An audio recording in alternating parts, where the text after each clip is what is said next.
Chào mừng quý vị đến với bản tin thời sự quốc tế ngày 10 tháng 6 của FBNC với những tin tức nổi bật sau. Chiến hạm Anh áp sát Biển Đen khi căng thẳng Nga và phương Tây gia tăng.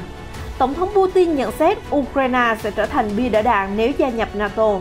Vì sao cuộc họp G7 trở thành ác mộng với các hộ kinh doanh nhỏ ở Anh? Bộ Quốc phòng Mỹ muốn lực lượng đặc biệt chuyên ứng phó Trung Quốc. Ấn Độ cảnh giác cao khi Trung Quốc và Pakistan tập trận sát biên giới. Mỹ mua 500 triệu liều vaccine Pfizer chia sẻ cho thế giới. Sinh vật cổ đại bất ngờ hồi sinh sau khi bị đóng băng 24.000 năm. Tất cả sẽ được cập nhật nhanh trong bản tin ngay sau đây.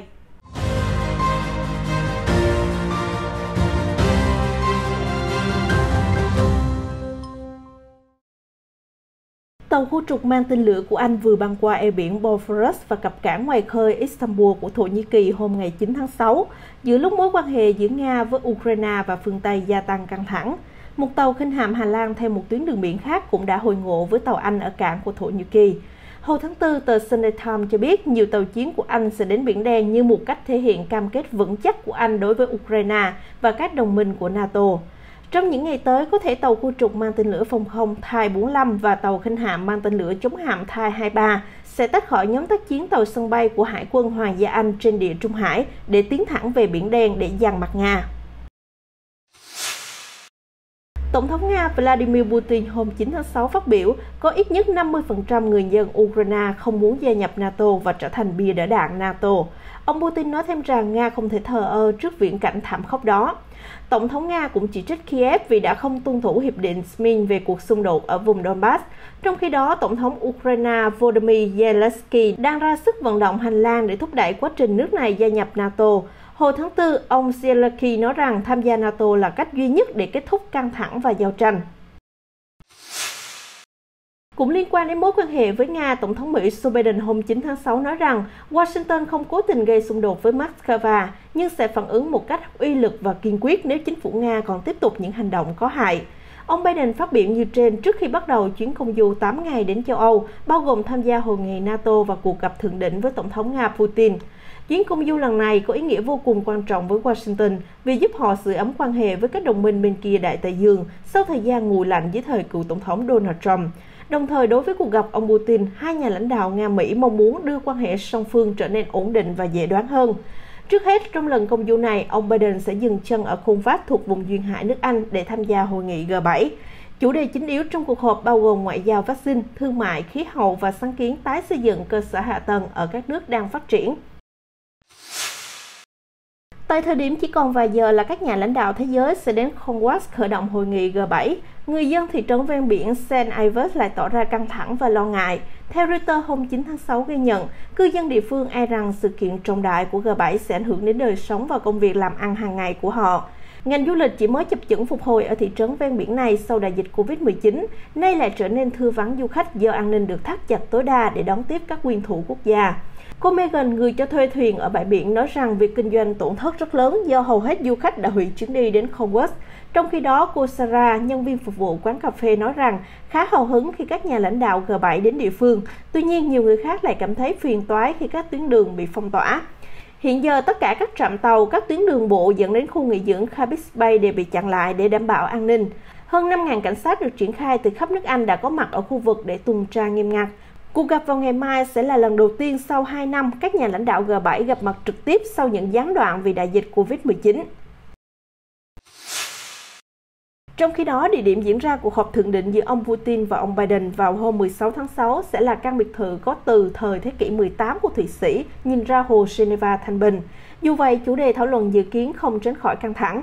Ông Biden sẽ chất vấn người đồng cấp Putin về việc Nga can thiệp bầu cử, tấn công mạng, bóp nghẹt nhân quyền và kích động xung đột với Ukraine.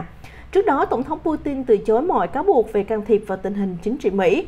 Để bảo vệ địa điểm tổ chức hội nghị, cảnh sát và quân đội Thụy Sĩ sẽ đóng cửa 2 công viên, đồng thời dựng hàng rào chắn và dây thép gai xung quanh tòa biệt thự. Theo Reuters, quốc gia trung lập Thụy Sĩ đã không tham gia vào hành động trừng phạt chung của phương Tây khi Nga xâm nhập khu vực Crimea từ Ukraine vào năm 2014. Thụy Sĩ đã vận động hành lang mạnh mẽ để trở thành địa điểm được chọn tổ chức cuộc gặp cấp cao Nga-Mỹ, đánh dấu lần đầu tiên lãnh đạo hai siêu cường gặp nhau ở đất nước trên dãy Alper sau nhiều thập kỷ. Tiếp theo là diễn biến mới nhất trong cuộc đối đầu Mỹ-Trung. Lầu Năm Góc dự định sẽ thành lập một lực lượng đặc biệt chuyên trách đối phó với quân đội Trung Quốc. Theo Reuters, Bộ trưởng Quốc phòng Lloyd Austin hôm 9 tháng 6 đã kêu gọi các quan chức Lầu Năm Góc đưa ra nhiều sáng kiến hơn để kiềm hãm sự trỗi dậy của Trung Quốc. Lầu Năm Góc cũng xúc tiến thành lập một lực lượng chuyên trách chống Trung Quốc, hiện thực hóa đề xuất của Tổng thống Joe Biden đưa ra hồi tháng 2. Trong hướng đi sắp tới, Lầu Năm Góc mong muốn tái sinh các mối quan hệ với đồng minh và đối tác, tăng cường sức mạnh răn đe, đồng thời tăng thêm ngân sách quốc phòng để chuyển từ các hệ thống cũ kỹ sang hiện đại hóa quân đội để đảm bảo ưu thế trước Bắc Kinh. Mỹ đã bổ sung 5 tỷ đô la cho sáng kiến răn đe Thái Bình Dương, từ đó có thêm nguồn quỹ để thiết lập radar, vệ tinh và hệ thống tên lửa sẵn sàng đối đầu Trung Quốc trên Biển Đông và Biển Hoa Đông. Trong cuộc gặp trực tuyến hôm 9 tháng 6, Bộ trưởng Quốc phòng và Ngoại trưởng hai nước Nhật Bản, Úc đã bày tỏ quan ngại đối với các hành vi cưỡng ép và gây mất ổn định của Trung Quốc tại khu vực châu Á-Thái Bình Dương. Tokyo và Canberra thề sẽ thắt chặt hợp tác quốc phòng, đồng thời không đứng nhìn Trung Quốc ngược đãi người Duy Ngô Nhĩ ở Tân Cương hay bóp nghẹt dân chủ ở Hồng Kông.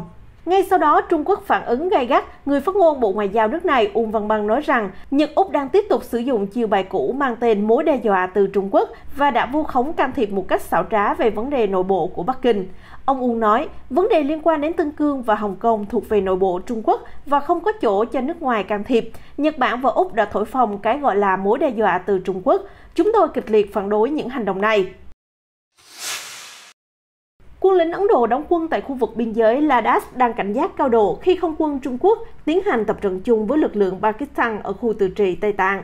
Không quân Trung Quốc triển khai nhiều tên kích J-11 và J-16 đến gần biên giới Ấn Độ trong cuộc diễn tập không chiến. Căn cứ không quân Hotan thuộc Bộ Tư lệnh Chiến khu phía Tây của Trung Quốc được cho là một trong những thao trường cho cuộc tập trận. Từ căn cứ này, quân đội Trung Quốc dễ dàng uy hiếp Ấn Độ tại đường kiểm soát thực tế LAC. Tuy nhiên, nguồn tin của Ấn Độ cho biết đến hiện tại không quân Trung Quốc vẫn duy trì khoảng cách an toàn với đường LAC. Nhằm đề phòng các mối đe dọa, lực lượng không quân Ấn Độ cũng điều tiêm kích Min-29 và Sukhoi 30 để tăng cường giám sát. Một phi đội gồm những tiêm kích Rafale mới mua cũng được bổ sung đến căn cứ Ambala của Ấn Độ ở bang Punjab miền Bắc đất nước. Cuộc tập trận chung giữa Trung Quốc và Pakistan vốn diễn ra thường niên, chưa rõ Pakistan mang đến số lượng binh sĩ và những khí tài nào trong cuộc huấn luyện bắt đầu từ ngày 22 tháng 5. Mặc dù Ấn Độ chọn cách không phản ứng ồn ào với việc tập trận chung của Trung Quốc và Pakistan, phía Bắc Kinh cũng đã yêu cầu New Delhi nhìn nhận sự kiện này một cách khách quan.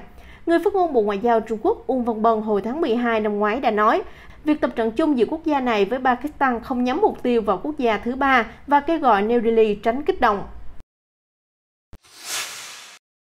Mỹ đang hoàn tất mua 500 triệu liều vaccine Pfizer để hỗ trợ cho toàn thế giới chống lại đại dịch COVID-19, theo một nguồn tin nói với CNN. Động thái này sẽ khiến Washington trở thành nhân tố quan trọng hàng đầu đối với chương trình tiêm chủng của nhiều quốc gia.